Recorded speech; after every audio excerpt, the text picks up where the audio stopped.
Alors, nous allons partager la parole de Dieu. Nous avons loué Dieu, nous avons adoré Dieu. Nous allons nous asseoir pour écouter la parole du Seigneur. Cher Dieu, glorifie Christ, que cette parole nous donne encore la vie. Merci très cher Saint-Esprit, au nom de Jésus. Amen.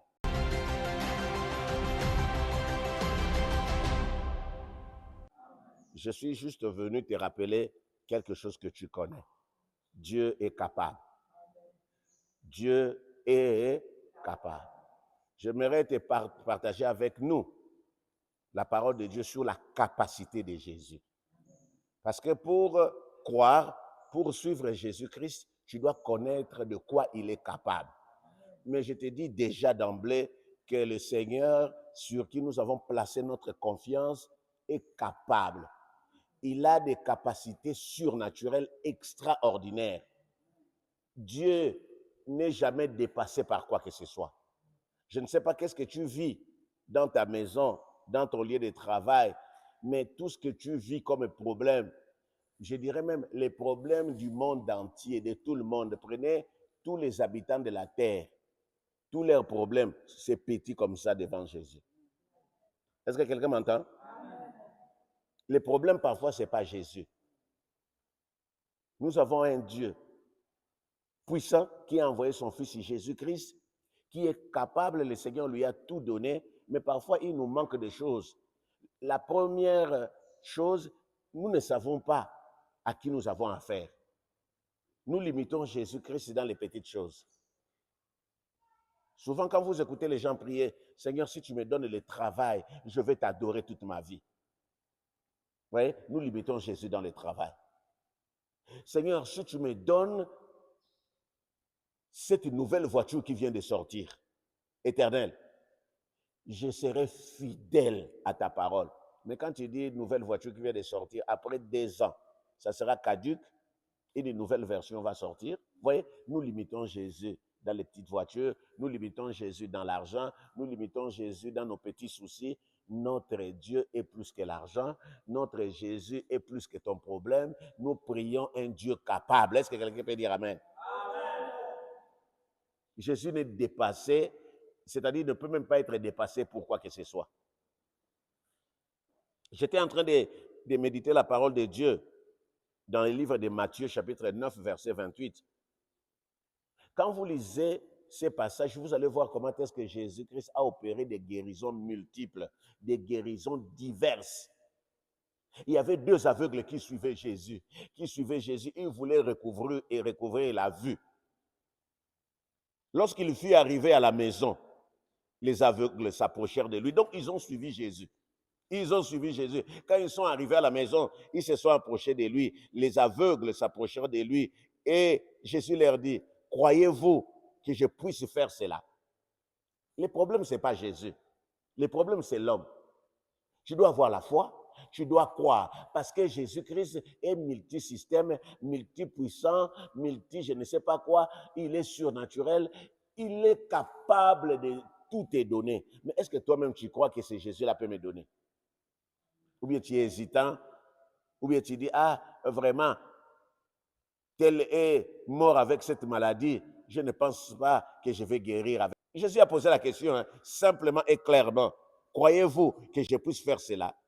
Les deux aveugles ont dit, oui Seigneur, lui répondirent-ils. Simplement. Et la suite de ces passages, la Bible dit, les aveugles ont vu.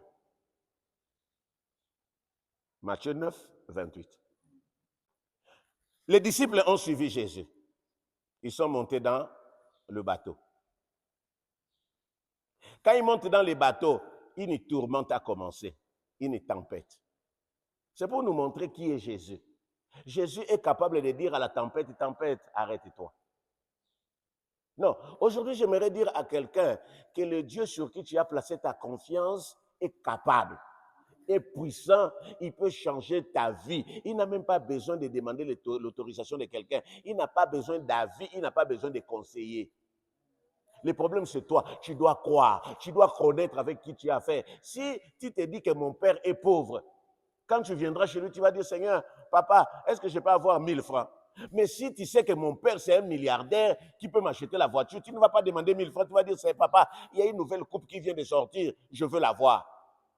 Tu vois? Alors, comme nous limitons Jésus-Christ, nous pensons que Jésus-Christ, c'est un homme qui est né dans une mangeoire, un pauvre type. C'est pour cela que nous limitons Jésus dans les petites choses. Jésus-Christ, c'est un Dieu puissant. Jésus-Christ, c'est un Dieu capable. Amen. Quand ils sont montés dans la barque, la Bible dit, la tourmente a commencé. La tempête s'éleva sur la mer. De sorte que la nacelle, là où ils étaient, la barque, était couverte par des vagues. Mais Jésus dormait. Mais Jésus dormait. Oh, Jésus dormait. Le Dieu capable de dormir. Bien aimé, ce que tu vis là, les problèmes, les difficultés, la maladie, Jésus est là. Ce n'est pas que Jésus n'est pas là. Jésus est là, mais il se repose seulement. Il suffit de les réveiller pour que ça change. Oh, je pensais que tu allais dire Amen. Jésus dormait. Il dormait.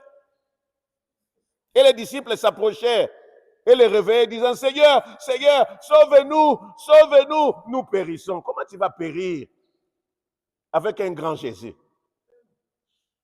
Parfois, Jésus, bon, il ne se moque pas de nous, un père ne se moque pas de ses enfants, il s'étonne, c'est ça le terme. Il y a des prières que tu fais, Jésus-Christ se dit, mais comment il peut faire ce genre de prières? Quand la nacelle commence à bouger, la barque, je ne mourrai pas, je vivrai. Non, reste tranquille, garde tes missiles. Tu ne mourras pas. Tu n'as même pas besoin de rappeler que tu ne mourras pas. Tu ne mourras pas. Jésus est là, tu ne mourras pas. Parfois, nous perdons la salive à parler. Jésus, Jésus, au nom de Jésus, c'est sans effet. Non, garde tes missiles. C'est quoi sans effet? Tu ne mourras pas. Oh, dis Amen bien. La Bible dit, ils se sont approchés. Ils ont dit, Seigneur, Seigneur, sauve-nous, nous mourrons. Sauve-nous, nous périssons.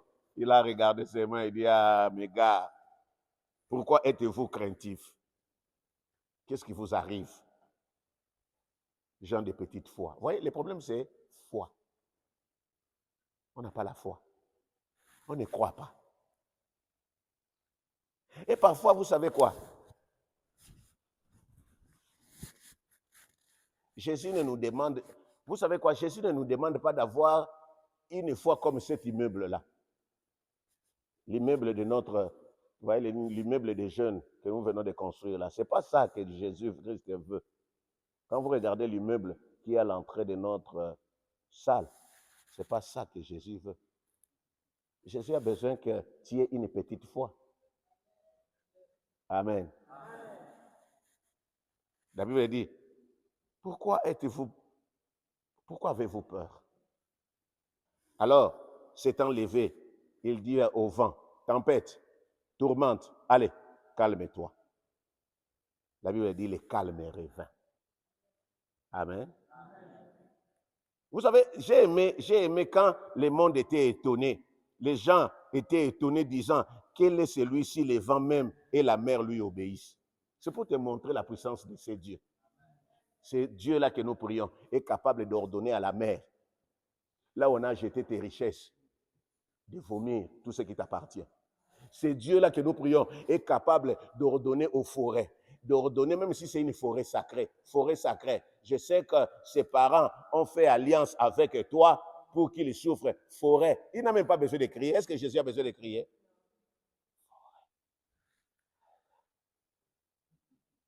Amen.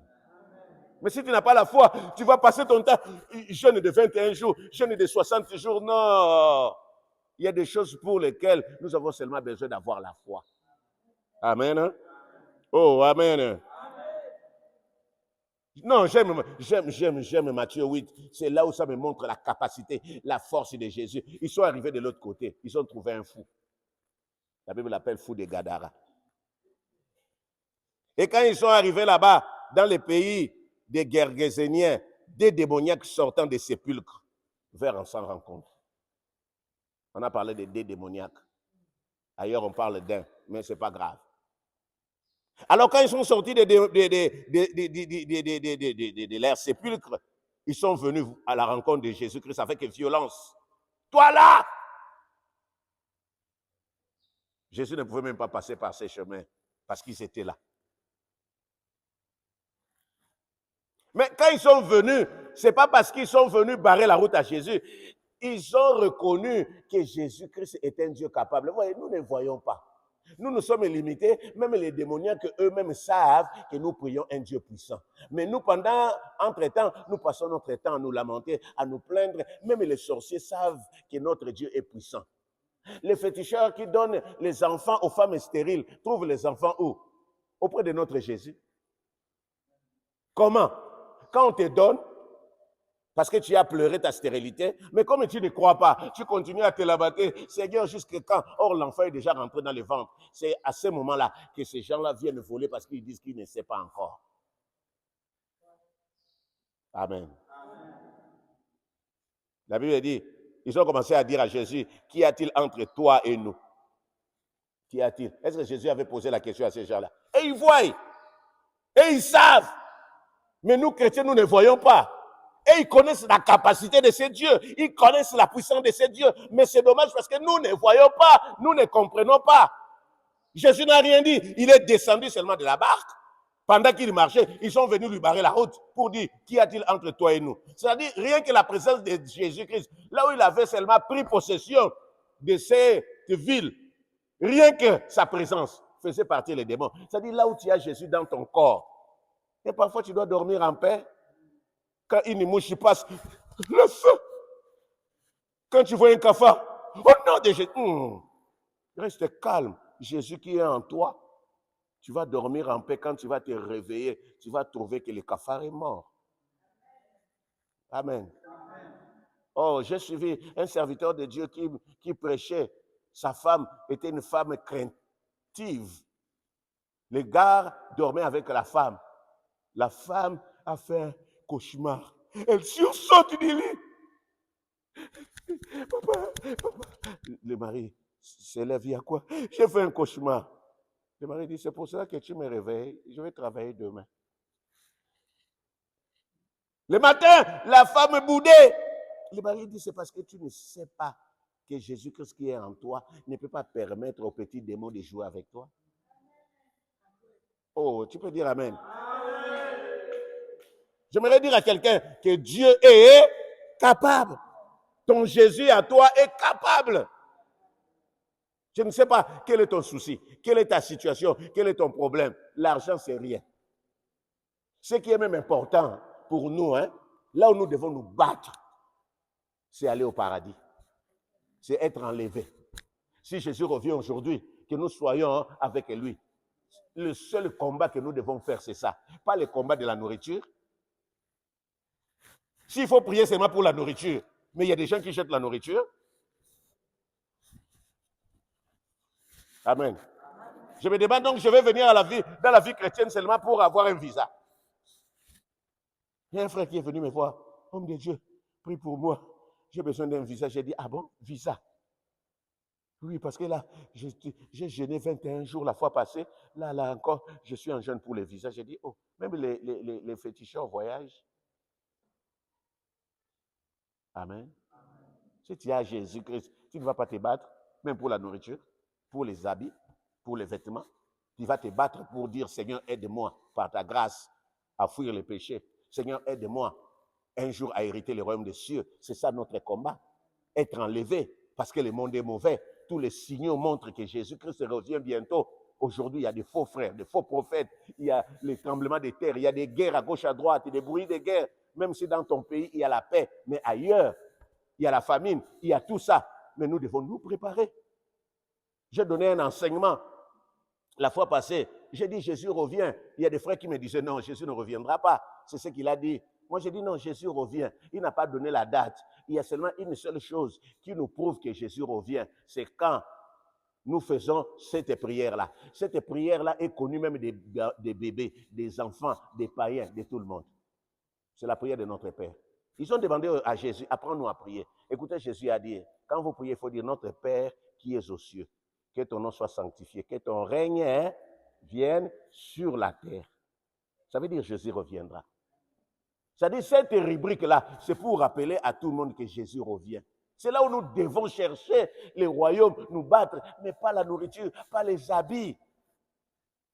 Moi, quand j'écoute même la télévision, quand un prédicateur prêche, oh non, tu seras béni, tu auras l'argent. Non. Même les gens qui ne prient pas, en travaillant, tu peux avoir l'argent. Tu vas te marier. Oh, bien-aimé, ma soeur, une de mes amies a chassé même son mari. Elle va encore se remarier bientôt. Donc, si ce n'est que pour le mariage, venir dans la vie chrétienne, c'est mieux de rester à la maison. Amen. Non, je dis, pour terminer, que nous avons un Dieu capable. Oh, bien-aimé, dis Amen, bien, non?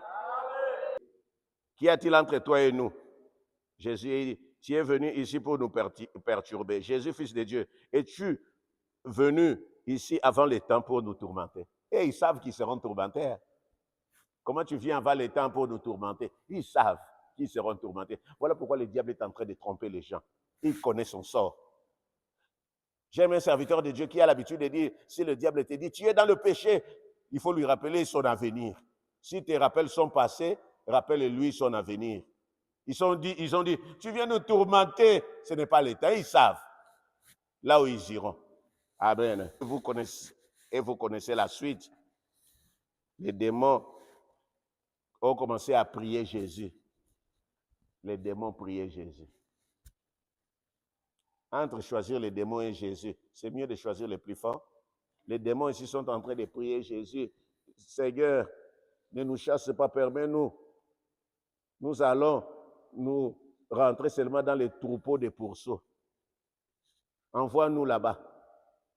Ne nous envoie pas dans l'abîme. Et Jésus a dit, bon, allez, allez. C'est ce Dieu-là que nous prions. C'est sur ces personnes-là que nous avons placé notre confiance. Si tu n'as rien compris, nous avons un Dieu puissant, capable. Je ne sais pas qu'est-ce que tu cherches. Qu'est-ce qui te manque? Ce qui te manque, c'est le royaume de Dieu.